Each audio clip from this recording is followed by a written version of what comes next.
अखण्डमण्डलाकारं व्याप्तं येन चराचरं तत्पदं दर्शितं येन तस्मै श्रीगुरुवे नमः। शङ्करं शङ्कराचार्यं केशवं बादरायणम् सूत्रभाष्यौ कृतौ वन्दे प्रकाशकृतौ वन्ते भगवन्तौ पुनः पुनः ईश्वरो गुरुरात्मीति मूर्तिभेदविभागिनी व्योमवद्व्याप्तदेहाय दक्षिणामूर्तये व्योमवद्व्याप्तदेहाय व्योमवान् याप्य देहाय ओ योग लेदा योमवत्याय ओके ओके பவித்ரேந்திரயானி நதி தீரத்தில் மௌலி ஞானேஸ்வர் மகாராஜின் அருளால் என்னுடைய ஏக்நாத் பாகவதம் என்ற கிரந்தத்தை நமது சக்தி நமது மதி ஏற்ப அனைவரும் சேர்ந்து ஆராயவிருக்கின்றோம். இதுவரை 13 ஸ்லோகங்கள் ஏற்கனவே நாம் பார்த்துவிட்ட நிலையில் 14வது ஸ்லோகமாக இன்று நாம் தொடர்கின்றோம். ஆங்கிலத்தில் முதலில் என்ன இருக்கின்றது என்று படித்துவிட்டு தமிழிலும் படிக்கின்றேன். அனைவரும் சேர்ந்து ஆராய்வோம். You are subtler than the subtlest, yet you are the foundation of all. Because you reside in the smallest of things, the name Mushika Vahana shoots you என்று ஆங்கிலத்தில் கொடுக்கப்பட்டுள்ளது. அதனுடைய தமிழாக்கம், நீர் மிக நுட்பமானவற்றையும் விட நுட்பமானவர், எல்லாவற்றிற்கும் ஆதாரமானவர், மிகச் சிறியவற்றிலும் நீர் உறைவதால் மூச்சிக வாகனன் என்று பெயர் உமக்கு முற்றிலும் பொருந்துகிறது. ஏக்நாத் மகாராஜ் இந்த கிரந்தத்தை ஆரம்பிக்கும் போது குருவை ஸ்துதித்துவிட்டு குருவை விநாயகன் என்ற ஈஸ்வரனாக பாவித்து விநாயகன் உருவத்தை அவர் வர்ணித்துக் கொண்டு வருகிறார். முழுக்க முழுக்க நம்ம அத்வைத கிரந்தத்தின்படி பரபிரம்மம், ஈஸ்வரன், ஜீவன் என்று அழைக்கப்படுகின்ற அந்த மூன்றில் ஈஸ்வரனாக தன் குருவை நினைத்து வர்ணிக்கின்றார். அந்த ஈஸ்வரனை அந்த உருவத்தில் வர்ணிக்கிறார் அப்படிங்கிறத ஆஸ்பெக்ட் நம்ம ஒவ்வொன்றா பார்த்துட்டு வந்தோம். அவருடைய அந்த நாகபாஷம் பிளஸ் அவருடைய நகைகள்னா என்ன, காதுகள் என்ன, துதிக்கை என்ன, பிளஸ் தந்தம் என்ன, ஸோ எல்லாத்தையுமே எலாபரேட்டா சொல்லி கொண்டு வருகின்ற அந்த வரிசையிலே அவருடைய அந்த வாகனத்தை பற்றி இந்த ஸ்லோகம் நுட்பமாக விவரிக்கின்றது. என்ன சொல்லுகின்றது? நீர் மிக நுட்பமானவற்றையும் விட நுட்பமானவர். நீங்க கற்பனை என்ன பண்ணிக்கணும்னா, இங்க ஈஸ்வரனையும் இமேஜின் பண்ணிக்கணும், விநாயகனுடைய உருவத்தையும் இமேஜின் பண்ணிக்கிறோம். ஓகேவா? ஏன்னா அருவமாக இருக்கு. ஈஸ்வரனுக்கு ரூபம் இருக்கான்னு கேட்டா நம்ம பொதுவாக என்ன ரூபம் கொடுப்போம்னா விஸ்வரூபத்தை கொடுப்போம். எல்லா ரூபங்களையும் கலந்து ஒரு ரூபத்தை கொடுத்தால் எந்த ரூபமோ அதுதான் அந்த ஈஸ்வரனுக்கு கொடுக்கக்கூடிய ரூபம் அப்படின்னு நம்ம சொல்லியிருக்கோம். மனசு அப்படின்னா எல்லா மனங்களையும் இணைத்து ஒரு மனம், வியஷ்டி மனம் அப்படின்னு சமஷ்டி மனம் அப்படின்னு சொல்லியிருக்கோம் இல்லையா? Individual mind and collective mind, collective cosmic mind அப்படின்னு நம்ம சொல்றது உண்டு. சரியா? So this is what we use to define for the Ishwara அப்படின்னு நம்ம சொல்லியிருக்கோம். அது ஈஸ்வரனையும் மனதில் கொள்ளுங்கள், அப்பதான் ஈஸியா இருக்கும். சரியா? இப்போ மிக மிக நுட்பமானவற்றையும் விட நுட்பமானவர் அப்படின்னா என்ன? இப்போ அணு அப்படின்னு சொல்றோம் இல்லையா? The most finest particle in the world அப்படின்னு ஒரு டெஃபினிஷன் கொடுக்குறோம். எதுக்கு அணு அப்படின்னா? இங்கிலீஷ்ல ஆட்டம் அப்படின்னு சொல்றோம். உலகிலேயே மிகவும் சின்ன ஒரு வஸ்து அப்படின்னு சொன்னா அது அணுக்கள் அப்படின்னு நம்ம சொல்றோம் இல்லையா? அந்த அணுக்களுக்கும் அணுவாய், இந்த இதே விநாயகராவில் அவைப்பாட்டு எப்படி பாடுவான்னா, அணுவுக்கு அணுவாய் அப்பாளுக்கு அப்பாலாய் அப்படின்னு பாடுவா. சரியா? ஸோ அது இந்த இடத்துல ஏக்நாத் மகாராஜ் கொஞ்சம் டிஃப்ரெண்டா அவர் பாணியில சொல்லியிருக்காரு.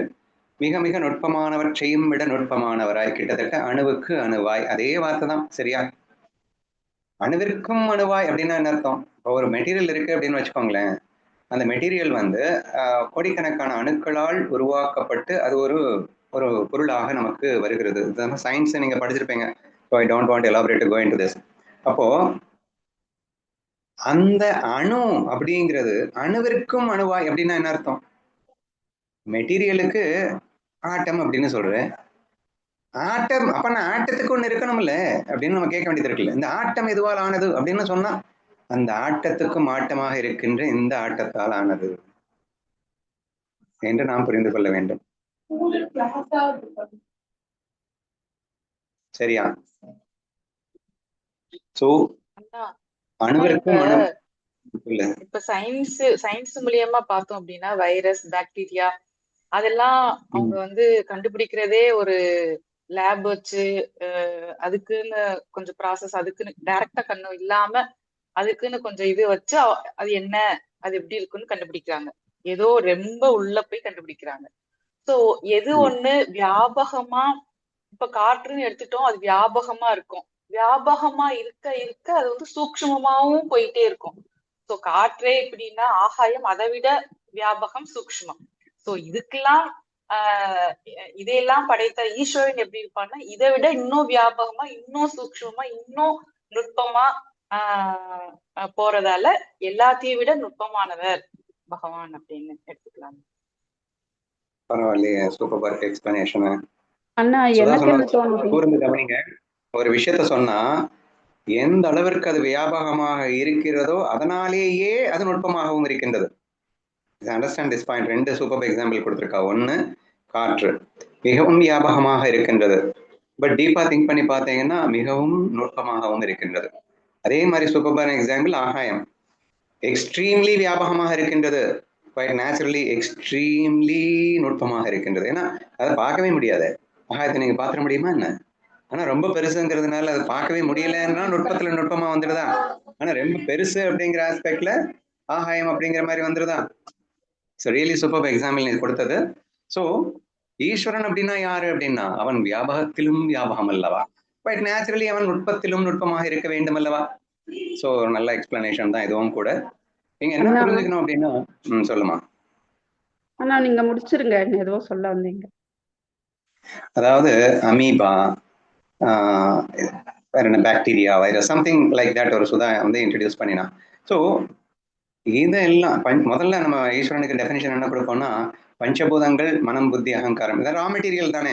ஸோ உலகத்தை உருவாக்குறதுக்காக அவன் கொண்டு வந்த ரா மெட்டீரியல் அப்படின்னு சொன்னா இந்த பஞ்சபூதங்கள், மனம், புத்தி, அகங்காரம் அப்படின்னு வச்சுதான் இந்த உலகத்துல அணுவிற்கு அணுவா இருக்கக்கூடியதாகவும் அப்பாளுக்கு அப்பாலா இருக்கக்கூடிய மகத்தான விஷயங்களாகவும் அல்லது சோட்டா, அதாவது சின்னதான விஷயங்களாகவும் அவன் படைத்து வருகின்றான் அப்படின்றது நமக்கு தெரியும் இல்லையா?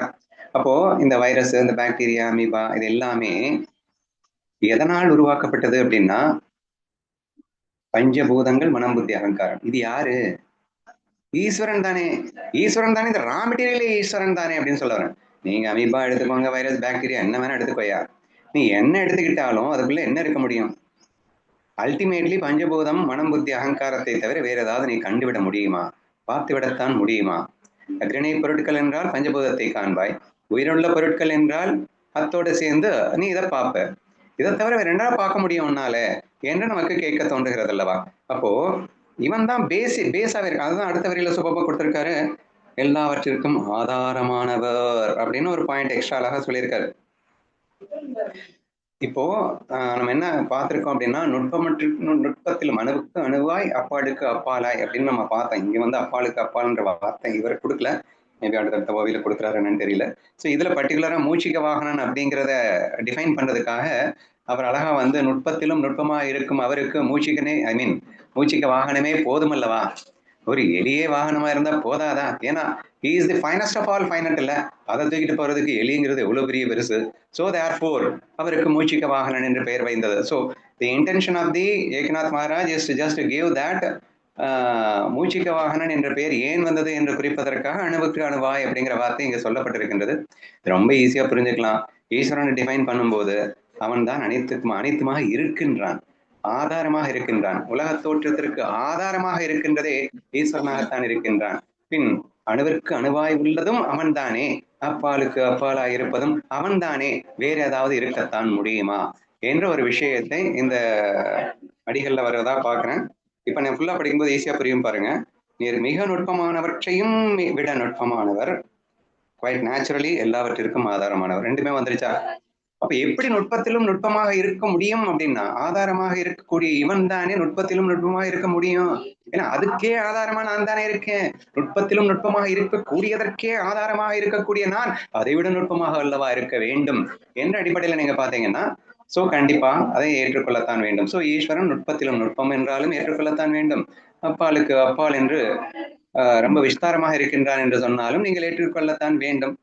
சோ இத இங்க இங்க ஏக்நாத் மகாராஜனோட இன்டென்ஷன் வந்து அணுவுக்கு அணுவாய் மட்டும் சுட்டி காட்டுறாரு. ஏன் ஏன் அப்படின்னா, நீர் மிகச் சிறியவற்றிலும் நீர் உறைவதால் மூஷிக வாகனன் என்ற பெயர் உமக்கு முற்றிலும் பொருத்தமாகிறது.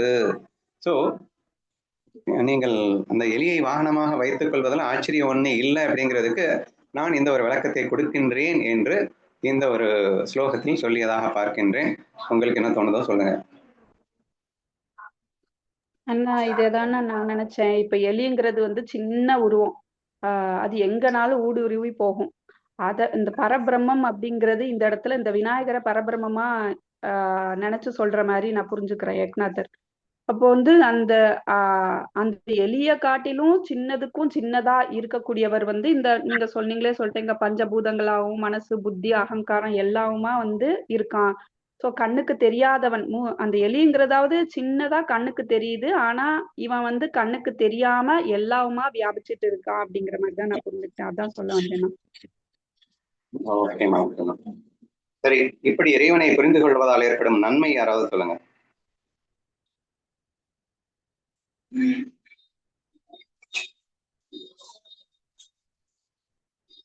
மற்றவங்க பேசுங்கம்மா, சுதாவே பேசிட்டு இருக்க வேணாம். சரி விடு, சுதா நீ ஏன் சொல்லுமா. ஆனா இதை நம்ம புரிய புரிய இன்னும் கண்ணனுடைய பகவானுடைய அன்பு புரிஞ்சு நம்ம வந்து அவன்கிட்ட வந்து வேகமா சரண்டர் ஆயிடலாம்னா. ஏன்னா கண்டிப்பா நம்மளால எதுவும் முடியாது. நம்ம வந்து எல்லாமே அவனாலதான் நடக்குது. அவனுக்கு எப்படி இருக்கான் என்னமா இருக்கான் அப்படின்னு தெரிய தெரிய கம்முன்னு சரண்டர் ஆயிட்டு போயிட்டே இருக்கலாம் அப்படின்னு சரண்டர் பாவம் அன்பு பாவம் இன்னும் நமக்கு கூடுறதுக்கு ஹெல்ப்ஃபுல்லா இருக்கு. கண்டிப்பா. இப்போ ஒரு பெரிய பெரிய பணக்காரங்க வந்து பாடி கார்டு அப்படின்னு சொல்லிட்டு 4-5 குண்டாஸ் வச்சிருப்பாங்க. சரியா?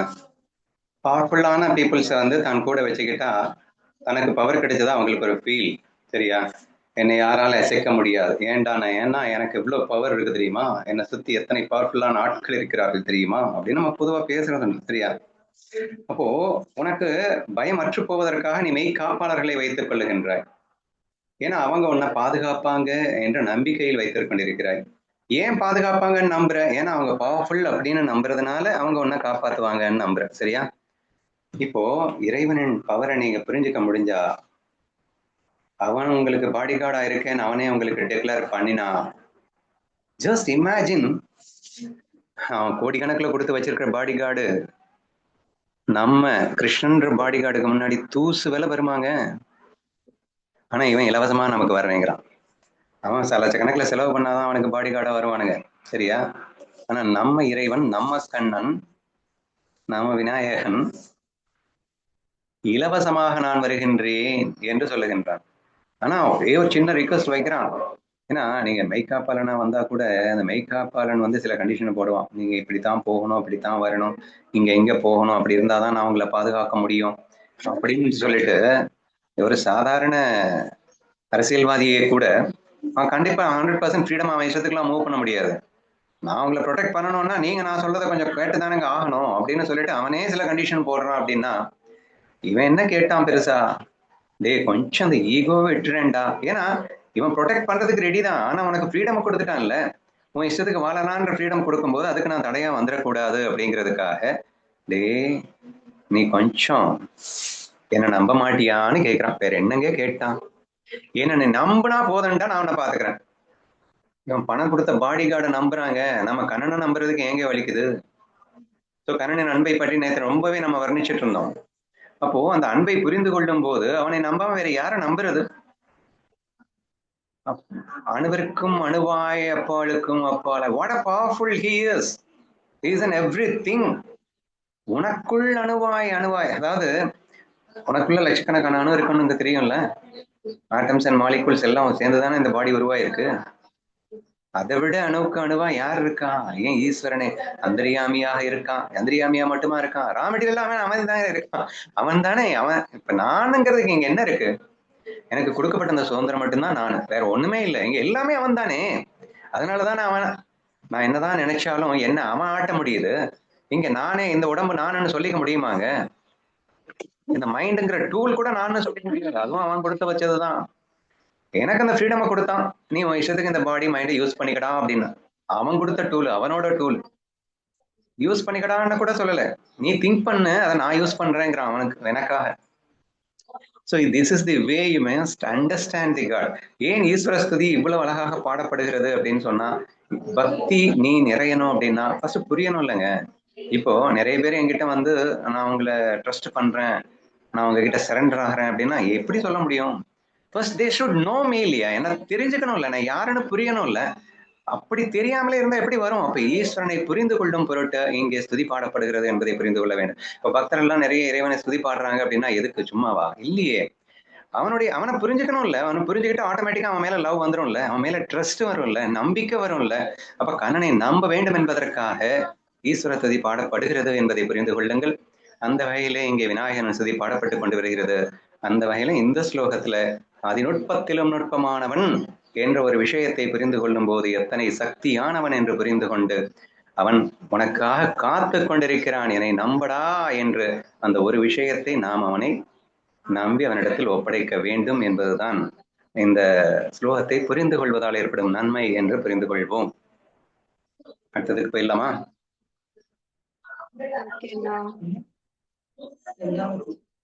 15 ஏக்நாத் பாகவதம் தமிழில் இந்த ரகுநாத் மகாராஜால் அடிச்சடிக்கப்பட்டது எங்கள் கைக்கு சற்று முன் வந்து சேர்ந்து விட்டது. அதனால் 15வது ஸ்லோகத்தில் என்ன இருக்கிறது என்பதை முதலில் நீ படிக்குமாறு கேட்டுக்கொள்ளும். பார்த்தால் நீங்கள் மனிதர் அல்ல, ஞானியும் அல்ல, வெளியே தெரிவதையும் வெளியே தெரியாததையும் கடந்தவர். உங்களை இப்படிப்பட்ட மாறுபட்டவர் என்று அறிந்து இந்நூலை இயற்ற ஆசைப்படும் நான். பிராக்கெட்ல வந்து இது தடையின்றி நிறைவேற்றுவதற்காக அப்படின்னு பிராக்கெட்ல போட்டிருக்கு. மரியாதையுடன் நமஸ்கரிக்கிறேன். அதெல்லாம் இல்லை. பட் எனிவே ஜெமினியுடைய டிரான்ஸ்லேஷன் எல்லளவும் சளைத்ததல்ல அப்படிங்கிற மாதிரி இருக்கு. இன்ஃபேக்ட் நீ படிச்சதை விட பெட்டராகவே டிரான்ஸ்லேஷன் இருக்கு அப்படின்னு தான் சொல்லணும். நீ படிச்சதுல தெரிந்ததற்கும் தெரியாததற்கும் அப்பாற்பட்டவர் அப்படின்னு சொன்ன இல்லையா? தெரிந்ததற்கும் தெரியாததற்கும் அப்பாற்பட்டவர். இதுல என்ன அழகா அவன் டிரான்ஸ்லேட் பண்ணியிருக்கான்னா, தோற்றங்களுக்கும் மறைபொருளுக்கும் அப்பாற்பட்டவர். பியூட்டிஃபுல்லான ஒரு டிரான்ஸ்லேஷன் அதாக இருக்கிறது.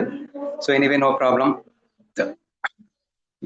நமக்காக ஈஸ்வரன் ஜெமினி ChatGPTன்னு எத்தனை வடிவங்களில் வந்து உதவி கொண்டிருக்கிறான்னு பாருங்க. இது மராத்தி கிரந்தமாக இருக்கிறதுன்ற கவலை நமக்கு இருக்கா? இன்னைக்கு எப்படி இப்ப இன்னைக்கு இந்த மாதிரி ஒரு புஸ்தகம் வந்து 10,000 ரூபாய் கொடுத்தாதான் கிடைக்கும் அப்படிங்கிற ரேஞ்சில் இருக்கு, சரியா? அதை எவ்வளோ எஃபோர்ட் எடுத்து ஒரு மனிதன் வந்து மராட்டிலையும் எக்ஸ்பர்ட்டா இருந்து தமிழ்லையும் எக்ஸ்பர்ட்டா இருந்து இந்த வரி வரியா வந்து புரிந்து கொண்டு, ஏன்னா இந்த மாதிரி கிரந்தங்கள் எல்லாம் வந்து அனுபவபூர்வமாக வேற இருக்கணும், அப்பதான் கரெக்டா டிரான்ஸ்லேட் பண்ண முடியும் வேற. ஸோ அப்படிப்பட்ட ஒரு உருவாக்கம் அப்படிங்கிறது பல ஆண்டுகள் செலவழித்து நடக்க வேண்டிய ஒரு விஷயத்தை இன்னைக்கு ChatGPT ஜெமினி வாயிலாக நொடியில் நமக்காக பண்ணி கொடுக்கின்ற அந்த அதிசயம் எல்லாம் ஈஸ்வரனைத்தானுங்க சேரும். யாரை சேரும்? கொஞ்சம் இமேஜின் பண்ணி பாருங்க. எப்படி நன்றி சொல்லுதுன்னே உங்களால நினைச்சு கூட பார்க்க முடியாதுங்க. கலியுகத்துல பிறந்துட்டேன் அப்படின்னு நினைச்சு சந்தோஷப்படுறதா வருத்தப்படுறதாங்க யோசிச்சு பாருங்க. இன்னைக்கு டெக்னாலஜிக்கல் வேர்ல்டுல நம்மெல்லாம் உண்மையிலே கலியுகத்துல பிறந்தது கொடுத்து வச்சவங்கன்னு தானே சொல்லணும். யூஸ் பண்றதை கரெக்டா யூஸ் பண்ணினா really we are the luckiest people அப்படின்னு தான் நம்ம சொல்ல வேண்டியது இருக்கு அப்படின்னு நினைக்கிறேன். எனிவே மராட்டில வியக்தா ரெண்டுக்கும் கடந்தவனாக இருக்கின்றான். Okay okay. You are neither man nor elephant. You are beyond the manifest and unmanifest. Knowing you to be such an unchanging reality, I bow to you at the start of this book. இந்த புத்தகத்தை ஆரம்பிப்பதற்கு இது ஏக்நாதர் வந்து அந்த விநாயகனை பார்த்து பேசுகின்றார். இந்த புஸ்தகத்தை ஆரம்பிப்பதற்கு முன்னால் நான் உனக்கு தலை வணங்குகின்றேன் அப்படின்னு சொல்றதுக்கு முன்னாடி அவர் எப்படி வர்ணிக்கிறார் அப்படின்னா, நீ மனிதனும் அல்ல, யானையும் அல்ல, நீர் தோற்றங்களுக்கும் மறைபொருளுக்கும் அப்பாற்பட்டவர், மாற்றமில்லாத அத்தகு பொருளாக உம்மை அறிந்து இந்த நூலின் தொடக்கத்தில் உங்களை நான் வணங்குகின்றேன் அப்படின்னு சொல்லி அந்த ஸ்லோகம் முடிகிறது. சரி, இப்போ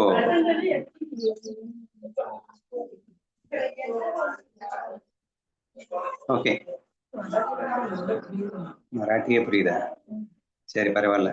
என்ன ஹத்தி நஹி ஹத்தி நஹின்னு சொல்லுங்க. நான் கொஞ்சம் குஞ்சரும்னா யானையா? பாஹதா. ஆமா, பாஹதா நாரு நா கொஞ்சரு. நாரு அப்படின்னா நாருன்னா மனுஷன். ஆமா, நா கொஞ்சரு. வியக்தா அவ்யக்தா பரு. ஐசா ஜானோ ஜானோனி நிர்விகாரு. அப்படி புரிந்து நிர்வகாரமாக அப்படி இருக்கிறீர் என்று புரிந்து கொண்டு மாற்றமில்லாத அத்தகு பொருளாக உம்மை அறிந்து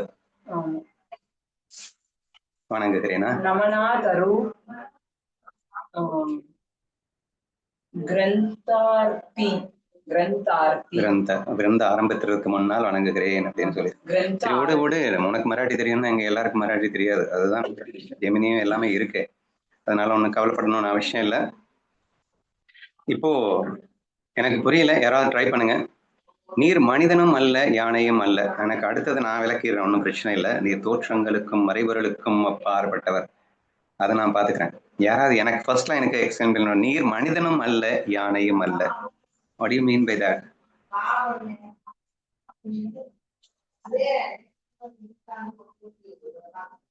ஆனா மனிதனும் அல்ல அப்படின்னா, இப்ப 6 அறிவு படைத்தவன் மனிதன், மீதி எல்லாமே யானை அப்படின்னா எல்லாமே சேர்த்துக்கலாம்.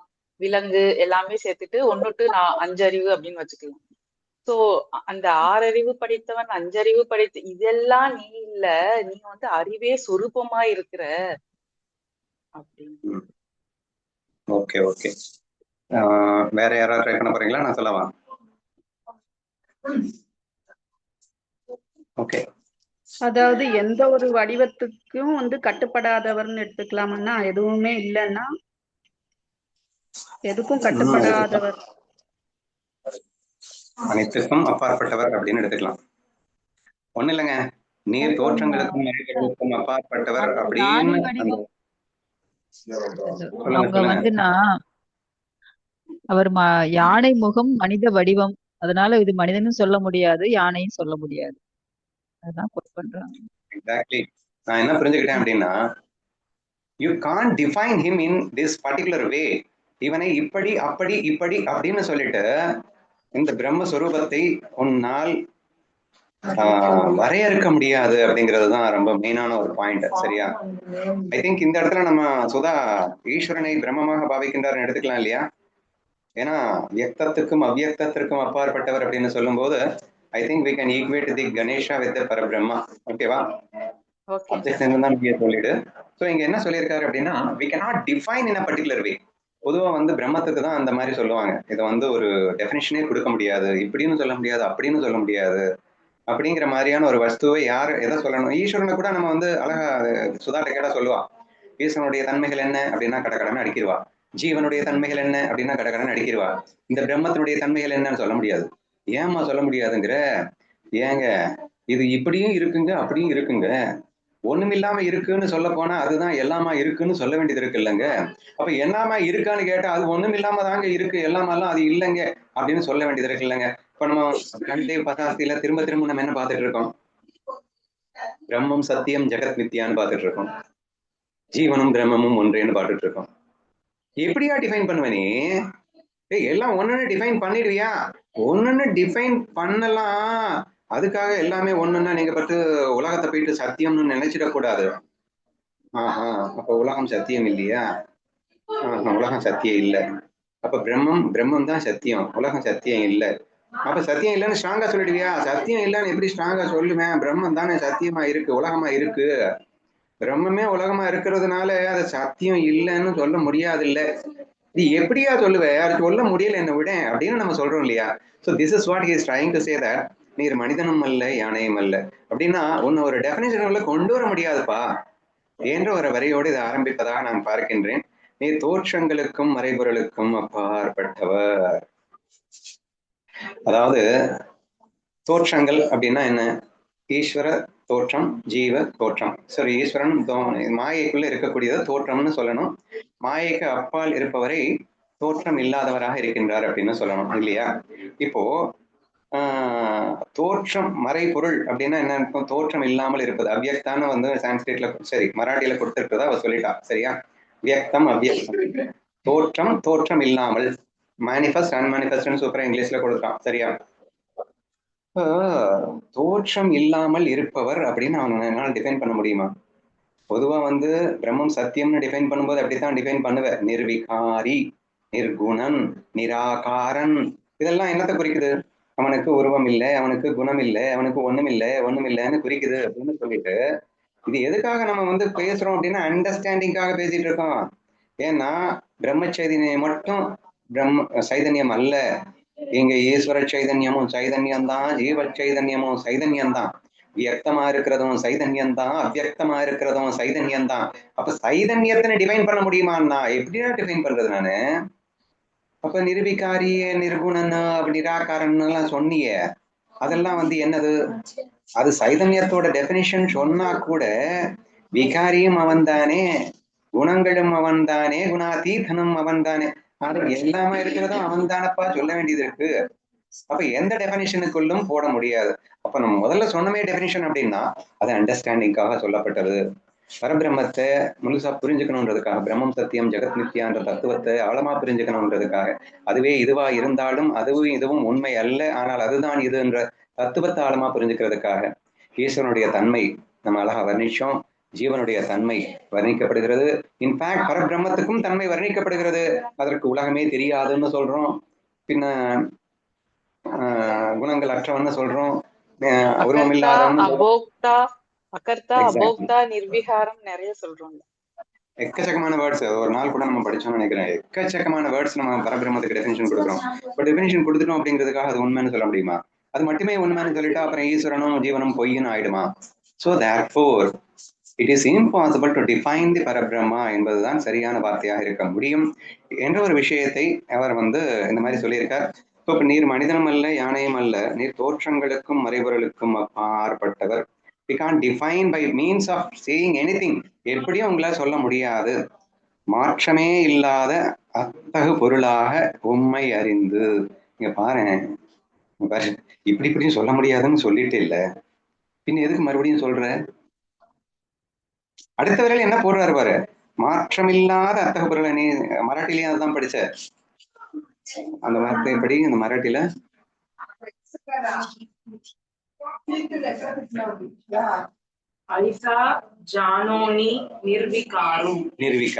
நிர்விகாரம்னு வந்துருச்சா இந்த இடத்துல? இந்த இடத்துல நிர்விகாரம்ன்றது மாற்றம் இல்லாதது அப்படின்னு அர்த்தம், மாறாதது அப்படின்னு அர்த்தம்.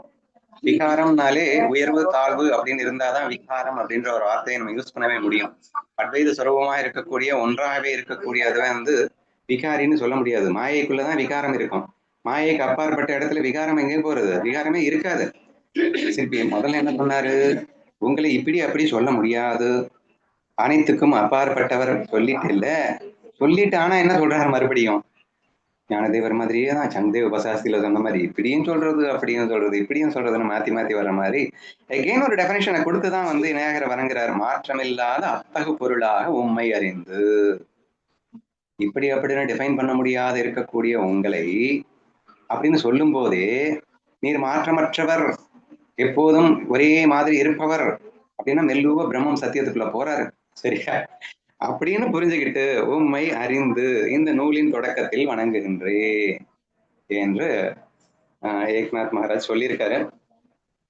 எகெயின் இந்த ஸ்லோகத்தில் நாம் புரிந்து கொள்ள வேண்டியது என்ன அப்படின்னா, இந்த நூலின் தொடக்கத்தில் அவர் வணங்குகிறார். நம்ம என்ன செய்யணும்? நம்ம என்ன பண்ணினாலும் முதல்ல அந்த ஈஸ்வரனை வணங்க வேண்டும் அப்படின்னு புரிஞ்சுக்கணும். அவர் எப்படிப்பட்டவர் அப்படிங்கிறது தான் அந்த டெஃபினிஷன் நமக்கு கொடுத்துருக்கு. முதலே சொல்லிட்டோம், அணுவுக்கு அணுவா எப்பாலுக்கு அப்பாலா அப்படிங்கிறத நம்ம பேசியிருந்தோம். ஸோ அப்படிப்பட்ட இப்படி அப்படின்னு சொல்ல முடியாதவராக இருக்கின்ற அந்த மகத்தான அந்த ஈஸ்வரனை அல்லது பிரம்மத்தைன்னு கூட வச்சுக்கோங்க, இந்த இடத்துல பிரம்மம்னு போட்டாலும் பொருந்தும், வணங்கி, ஏன்னா பிரம்மத்துக்கு தான் மாற்றமில்லாத அத்தகு பொருளாக உண்மை அறிந்து அப்படின்னு வேற சொல்லிட்டு பிரம்மத்தை வணங்குவதாகத்தான் வருகிறது இந்த ஸ்லோகம். தொடக்கத்தில் வணங்குகிறேன்னு சொல்லியிருக்காரு. ஸோ நம்மும் கண்டிப்பாக இந்த ஏக்நாத் போல் நாமும் அதை ஃபாலோ செய்ய வேண்டும் என்பதை இந்த ஸ்லோகத்தில் புரிந்து கொள்ளலாம். வேறு ஏதேனும் உங்களுக்கு தோன்றினால் சொல்லுங்கள். ஆனா நிறைய ஓகே. இடத்துல பகவானையே மறைப்பொருள் அப்படிதான் சொல்லுவாங்க. பகவானையே மறைப்பொருள் சொல்லுவாங்க. ஆமா, வேதத்தை கூட மறைபொருள்னு சொல்லுவாங்கல்ல. வேதம் மறைப்பொருள் தான், பகவானும் மறைப்பொருள் தான். சோ வியக்தம் தோற்றமா இருக்கிறது இந்த உலகம், ஜீவர்கள் எல்லாமே அதுல வந்துரும். சோ அவ்வியக்தமா இருக்கிறது பகவான், மறைப்பொருளா இருக்கிறதுன்னு வந்துரும். சோ இந்த ரெண்டுக்கும் அப்பாலா, இந்த ரெண்டுக்கும் ரெண்டுக்கும் ஆதாரமா இல்லாட்டி ரெண்டுமே இல்லாத, மாற்றம் இல்லாத நிர்விகாரியா இருக்கிற அந்த பரபிரம்மத்தையே அப்படியே டைரக்டா சொல்ற மாதிரிதான் இருக்கு. ஓகே ஓகே, சரி புரிஞ்சுக்கோங்க. நீ என்ன சொல்ல வந்த? மறைமூர்த்தி கண்ணா அப்படின்னு ஈஸ்வரன் தான் இங்க மறைப்பொருள். குறையொன்றும் இல்லை மறைமூர்த்தி கண்ணா என்றுதான் அந்த பாடல் வரிகள் வருகிறது. மறைமூர்த்தி கண்ணா என்றால் என்ன அர்த்தம்? உருவம் இல்லாத, அருவமாக இருக்கின்ற, வியக்தமாக இருக்கின்ற கண்ணா என்று சொல்வதாக எடுத்துக்கொள்ளலாம். ஈஸ்வரனையும் இங்கே அவ்வியக்தமாக, ஏன்னா அனைவருக்குள்ளும் அந்தரியாமையாக இருக்கின்றான், கண்ணில் பார்க்க முடியுது அவனு. ஸோ ஆனா அவன் இல்லாம எதுவுமே இல்லைன்றது நமக்கு தெரியுது. ஆனா அவனை இப்படித்தான் நம்ம டிஃபைன் பண்ண முடியல, பார்க்க முடியல. இல்லை, நான் ஒரு உருவத்தை காட்டினேன், நான் காட்டலப்பா, ஞானேஸ்வரியில ஞானதேவர் காட்டியிருக்காரு. விஸ்வரூபம் அப்படின்னு சொல்லிட்டு ஈஸ்வரனுக்கு ஒரு உருவத்தை காட்டினா கூட அது ஜஸ்ட் நம்ம அண்டர்ஸ்டாண்ட் பண்ணிக்கிறதுக்காக ஒரு மானசீகமாக அதை நம்ம பார்க்க முடியாதே தவிர ரியாலிட்டியில அது உண்மையிலேயே இருக்கா அப்படின்னா இல்ல. ரியாலிட்டியில நீ புரிஞ்சுக்கணுன்றதுக்காக அவர் ஒரு பெரிய விஸ்வரூபமாக இமேஜின் பண்ணு அப்படின்ற மாதிரி காட்டினாரு, விஸ்வரூப தரிசனமும் கொடுத்தாரு அப்படிங்கிறதெல்லாம் இருக்கு, நான் இல்லைன்னு சொல்லலை. அட் தி சேம் டைம் நீங்க இன்னும் டீப்பா திங்க் பண்ணும்போது அது அவர் அண்டர்ஸ்டாண்டிங்காக காட்டப்பட்டது தானே தவிர ரியலிஸ்டிக்கா ஈஸ்வரனுக்கு உருவம் இருக்கான்னு கேட்டா இல்லைன்னு தான் சொல்லணும். இன்ஃபேக்ட் நான் கிருஷ்ணாபில சொல்லியிருப்பேன், அவனுக்கு உருவமே இல்லடா, அதனாலதான்டா எல்லா உருவமாக அவனே இருக்கான். அவனுக்குன்னு ஒரு டெஃபினிஷன், ஒரு டெஃபினட் உருவம் இருந்தது அப்படின்னு சொன்னா அவன் எப்படிடா எல்லா உருவமாக இருக்க முடியும்? தண்ணி எல்லா உருவமாகவும் இருக்க முடியும், காரணம் தண்ணிக்குன்னு தனி உருவம் கிடையாதுடா அப்படின்னு சொல்லியிருப்போம் இல்லையா? சோ தேர்ஃபோர் இந்த இடத்துல ஈஸ்வரனை நாம் அவ்வியக்தமாக எடுத்துக்கொண்டால் கூட இந்த ஜீவன் என்பது தோற்றமாகவும் அவ்வியக்தமாக இருக்கின்ற ஈஸ்வரன் என்பவனுக்கும் அப்பாற்பட்டு, இந்த மாயைக்கும் அப்பாற்பட்டு இருக்கக்கூடிய அந்த பிரம்மத்தை ஏக்நாதர் வணங்குவதாக எடுத்துக்கொள்ளலாம். நாமும் அப்படியே வணங்குவோம். ஓகேவா? Anything more to add?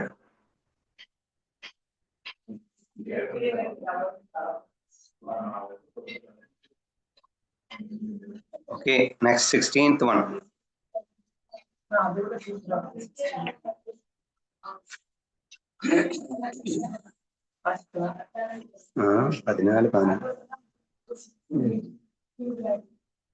Oh Lord of Ganesha, where is the I to bow to you? The non-doer has himself become the doer of this extensive commentary. ஆரம்பிச்சிட்டார் அத்வைத கிரந்தத்தை. சரி, ஓகேவா? தமிழ்ல படிக்கிறேன், கேளுங்க. கணநாதரே, உம்மை வணங்குவதற்கு நான் என்று அகந்தை எங்கே இருக்கிறது? செயலில்லாத இறைவனே இந்த விரிவான நூல் விளக்கத்தை செய்பவனாக மாறியுள்ளான் அப்படின்னு சொல்லியிருக்காரு. நம்ம தமிழ்ல இன்னொரு டிரான்ஸ்லேஷன் இருக்கு, அதையும் படிச்சிருவோம், அதுக்கப்புறம் போகலாம். படுறா. இவ்வாறு கணநாதரை நான் என்று நமஸ்கரிப்பவன் எங்குள்ளவன்? செயல் புரியாதவராகிய கணநாதராகிய நம்மிடமே இந்த நூலின் கதையை விரித்து வைப்பவராக இருக்கிறீர்கள். ஓகே, சேம் டிரான்ஸ்லேஷன் தான், ஸோ நத்திங் டு வரி. யாராவது ட்ரை பண்ணுங்க, முதல்ல நான் வர்றேன். முதல்ல போன ஸ்லோகத்தோட லிங்க் பண்ணுங்க. இந்த நூலின் தொடக்கத்தில் வணங்குகிறேன் அப்படின்னு முடிச்சாரு, சரியா? நான் வணங்குகிறேன் அப்படின்னு முடிச்சாரு. முடிச்ச கையோட என்ன சொல்லியிருக்காருன்றது நீங்க தான் சொல்லணும். சுதா சொல்லு. ஆனா இங்க இந்த வேறு வேறு துவைத்தம், டுவாலிட்டி அப்படிங்கிறது இல்ல அப்படின்னு நல்லா ஃபீல் பண்ணதால வணங்குனதுக்கு அப்புறம் சொல்றாரு, இங்க வணங்குறதுக்கு நான் எங்க இருக்கேன், வணக்கம் வாங்குவதற்கு நீ எங்க இருக்க, அப்படி எதுவுமே இல்லையே. செயலில்லாத அந்த பரபிரம்மே நீயா இருக்கின்ற நீ எனக்காக இந்த நூலை நீயே எல்லாம் பண்ணி முடிச்சிரு, நீதான் எனக்குள்ள இருந்து எல்லாமே செய்யற, அதை செஞ்சிரு அப்படின்னு சொல்ற மாதிரி இருக்கு. Okay, The non-doer has himself become the doer of this extensive commentary இருக்கு. அதுல மராட்டியில கொஞ்சம் படி, அது செயல் இல்லாதன்னு மட்டும் இருக்கா, இறைவன்ற வார்த்தை யூஸ் பண்ணிருக்கான்னு பாரு. ஐஷியா ஜி கணநாதா மீபனே கைச்சா நமிதா நமிதா. நான் எப்படி ஒன்ன கும்பிடு? நான்ன்றது எங்கிருந்து வந்தது?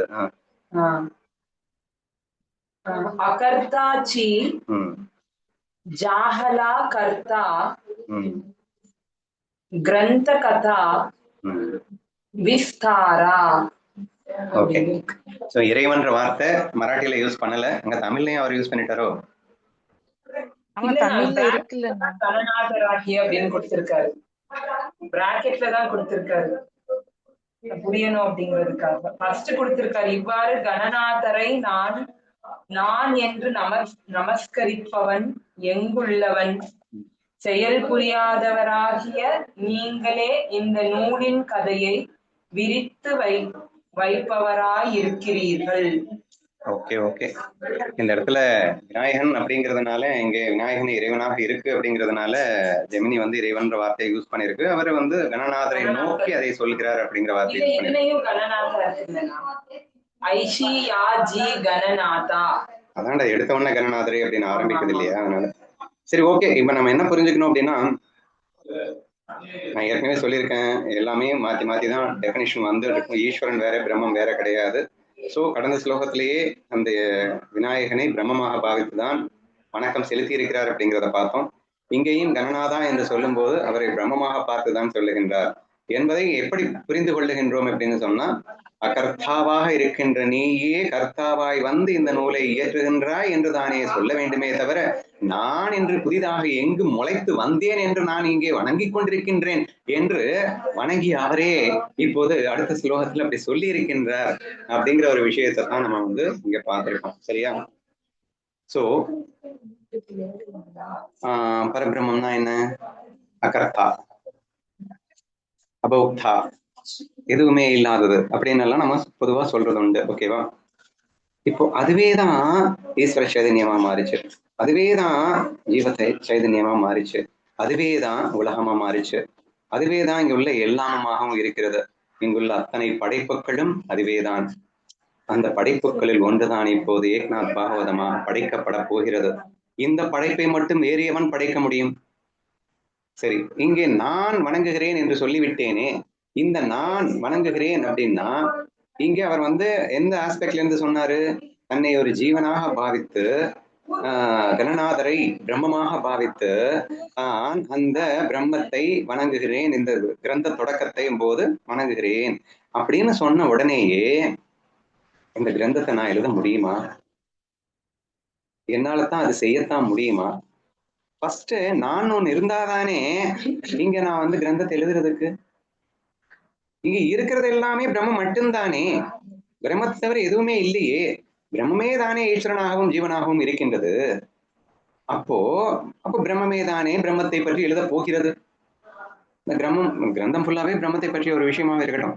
அப்போ இந்த கிரந்தம் நான் எழுதவில்லை அப்படின்னு சொல்றீங்க. நான் எழுதவில்லை, இந்த நான் எந்த நான்? ஜீவன் நானை குறிக்கின்றது.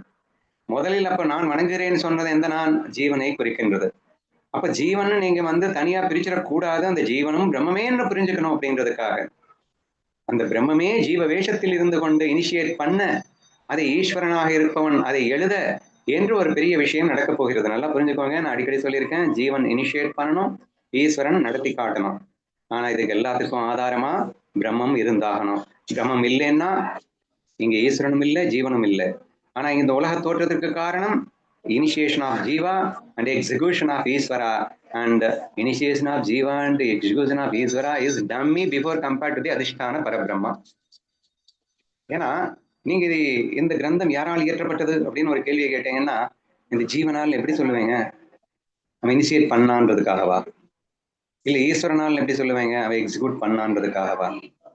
இப்ப என்ன சொல்லலாம் அப்படின்னா, பிரம்மம் தான் அகர்த்தாவாக இருக்கின்றவனே கர்த்தாவாக மாறி எழுதினான் சொன்னா சூப்பரா இருக்குல்ல. நீ ஜீவன் சொன்னாலும் ஈஸ்வரன் சொன்னாலும் சூட் ஆகாம பிரம்மம்னு சொன்னா 100% சூட் ஆகுதா? ஏன்னா பிரம்மம்னு சொல்லும் போது ஈஸ்வரனையும் சேர்ந்து குறிச்சிருது, ஜீவனையும் சேர்ந்து குறிச்சிருது. இங்க எல்லாமே உள்ளடக்கமா மாறிடுது. பிரம்ம சைதன்யத்துக்குள் ஈஸ்வர சைதன்யமும் ஜீவ சைதன்யமும் அடக்கம்.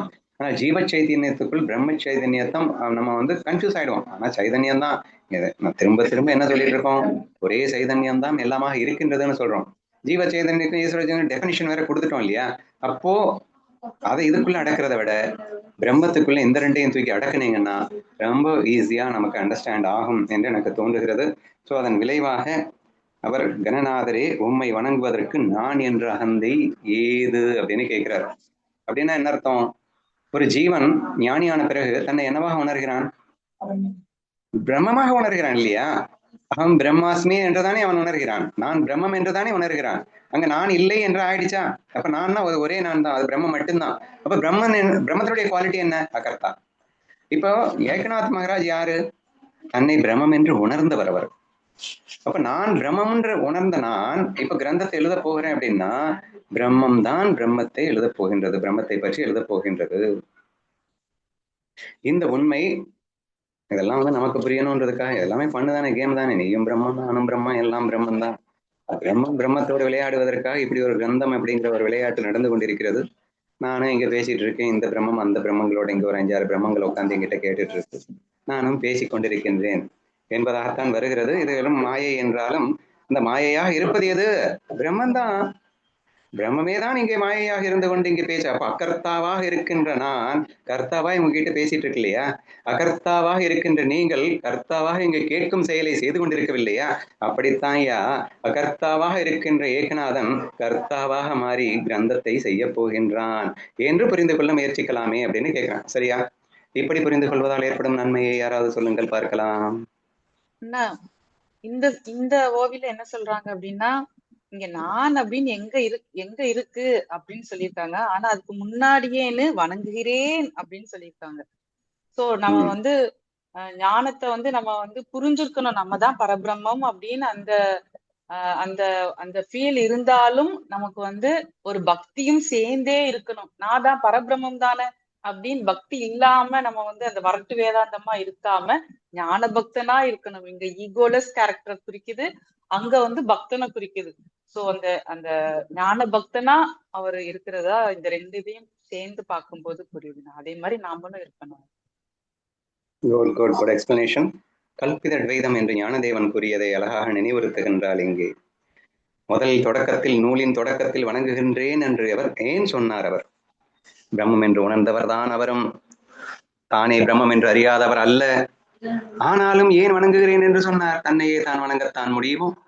அப்ப தன்னையே தான் வணங்க முடியாது. அப்ப வணங்கணும்னா நீ சின்னவனா இருக்கணும், பிரம்மம் பெரியவராக இருக்கணும். ஆனா அது பாசிபிலிட்டியே இல்லையே. ஏன் பாசிபிலிட்டி இல்ல? ஞான பக்தியில பாசிபிலிட்டி இருக்கே, கல்பித துவைதத்துல பாசிபிலிட்டி இருக்கே. அதை ஞானேஸ்வரியில ஞானதேவர் சொன்னாரே. சோ இப்படி ஏன் நீங்கள் புரிந்து கொள்ளக்கூடாது என்று சுதா கேட்கிறாள். போன ஸ்லோகத்துல அவர் உண்மை அறிந்து இந்த நூலின் தொடக்கத்தில் வணங்குகின்றேன் என்று அவர் சொல்லிவிட்டதால் அவர் வெறும் ஜீவன் அல்ல, அப்போதும் கூட அவர் ஜீவன் முக்தனாகவே தான் இருக்கின்றார். அவர் ஞான பக்தனாகவே தான் இருக்கின்றார். தன்னை பிரம்மம் என்று முழுமையாக உணர்ந்தவராகவே தான் இருக்கின்றார். நீ என்னதான் பிரம்மம் என்று முழுமையாக உணர்ந்திருந்த நிலையிலும் கூட நீ எப்போதும் ஒரு பக்தனாகவும் இருக்க வேண்டும் என்பதை பணிப்பதற்காக முதல் ஸ்லோகத்தில் வணங்குகிறேன் என்று சொல்லிவிட்டு, அதனால் நான் உண்மையிலேயே பிரம்மத்தை விட்டு வேறானவன் அல்ல, எனக்கு நான் என்று தனியாக எதுவும் இல்லை, இங்கே பிரம்மம் தான் பிரம்மத்தை பற்றி எழுத போகின்றது என்ற அத்வைத சித்தாந்தத்தை கூறும் அதே வேளையிலே நான் ஒரு பக்தன் என்ற விஷயத்தை சுட்டி காட்டுவதற்காக இந்த 2 ஸ்லோகங்களும் முன்னக்கு பின் இப்படி அமைந்திருக்கின்றது என்பதாக நாம் புரிந்து கொள்ளலாமே என்று சுதா அருமையாக விளக்கினாள்.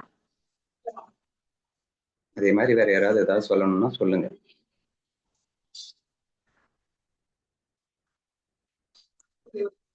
ஓகே, என்னடா அதுக்குள்ள 1 hour ஓடி போயிடுச்சு. ஒரு 5 நிமிஷம் தான் இருக்கு. அடுத்து சரஸ்வதி ஸ்துதி தான் இருக்கு. ஓகே, அதை நாளைக்கு பார்த்துக்கலாம். அப்படின்னா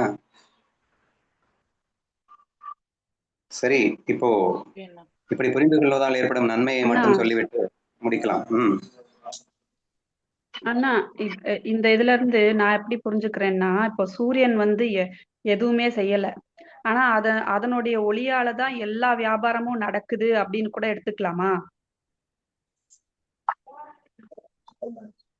குரியன் எதுவுமே செய்யவில்லை, அதனுடைய செயலால் தான் எல்லாம் நடக்கின்றது அப்படின்னு எடுத்துக்கலாம்.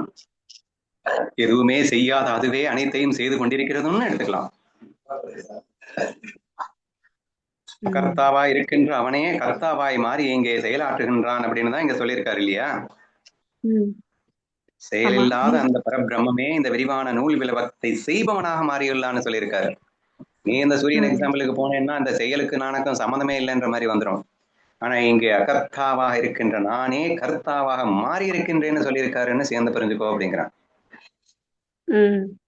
அதாவது ஞானதேவர் நிவர்த்திநாத சொல்லுவார்ல, நிவர்த்தி வந்து ஞானேஸ்வரிங்கிற கிரந்தம் எல்லாம் கொடுக்கல. ஆனா அவர் இல்லைன்னா இந்த கிரந்தம் அப்படிங்கிறது ஞானதேவர் மூலமா நடந்திருக்காது. சோ அவர் தான் செய்யறாரு, செய்யல அப்படிங்கிற மாதிரி எடுத்துக்கலாம்ல. ஆக்ஷன்லெஸ்ல இருந்து ஆக்ஷன் பண்றாரு. ஞானதேவரே எழுதலம்மா, எழுதுனதே நிவர்த்தி தான்மா அப்படின்னு புரிஞ்சுக்கோன்ற நானு. அதான் நான் நிவர்த்தி தான் சொல்றேன். ஞானதேவர் வந்து எங்கேயும் தன்னை சொல்லல, நிவர்த்திய தானே சொல்றாரு. அப்ப ஆக்ஷன்லெஸ்ல இருந்து அந்த நிவர்த்தியாலதான் இந்த ஆக்ஷனே நடக்குது. ஞானேஸ்வரியே வந்தது ஞானதேவர் மூலமான்னு தான் சொல்றேன். ஓகே தான் பண்ணலாம். சரி, ஓகே. புரிய நமக்கு இது நமக்கு புரிய நமக்கு ஈகோ கொஞ்சம் கூட எந்திரிச்சது அப்படின்னா நம்ம வந்து நம்ம தான் இருக்கிறதுலயே ரொம்ப முட்டாள். இவ்வளவு தெரிஞ்சும் ஈகோ எந்திரிக்குது அப்படின்னா, சோ இது புரிய நம்மளால எதுவுமே இல்ல, நானுங்கிறதே இங்க எதுவுமே இல்ல அப்படின்னு அந்த ஈகோ நல்லா டிஸ்ட்ராய் பண்றதுக்கு நல்லா யூஸ்ஃபுல்லா இருக்கணும். ஏன்னா ஹாஸ்பிட்டல்ல இருக்கும்போது, நீங்க இருக்கும்போது நம்ம நினைச்சுக்கிறோம் தண்ணி குடிக்கிறோம், எல்லாம் சாப்பிடுறோம், எல்லாம் உள்ள போகுது, நான் தானே மினுங்குறேன், நான் தானே சாப்பிடுறேன் அப்படின்னு. ஆனா ஒரு நாள் வந்து தண்ணி 1/2 டம்ளர் குடிச்சா அப்படியே வாமிட் வருது, 2 டம்ளரா வருது. சரி தண்ணி குடிச்சாதானே அப்படின்னு எச்சில் தான் மினுங்கணும். எச்சில் மினுங்கினாலும் 1/2 டம்ளர் வாமிட்டா வருது. எச்சில் மினுங்குறதுக்கு கூட அவனுடைய உதவி அவன் தான் பண்ணிட்டு இருக்கான்னு தெரியாம இதுல நான் எங்கதான் இருக்கேன் அப்படின்னு தேட வேண்டியிருக்கு. சோ இங்க வந்து நான் அப்படின்னு அகங்காரமே நம்ம வந்து ஃபுல்லா டிஸ்ட்ராய் பண்றதுக்கு நல்லா யூஸ்ஃபுல்லா இருக்கும். கண்டிப்பா இந்த ஸ்லோகத்தினுடைய நோக்கம் அதுதான். இங்கே நான் என்ற அகந்தை துளியும் எழ வாய்ப்பில்லாமல் இருக்க வேண்டும் என்பதற்காகவே சொல்லப்பட்ட ஸ்லோகம் இது.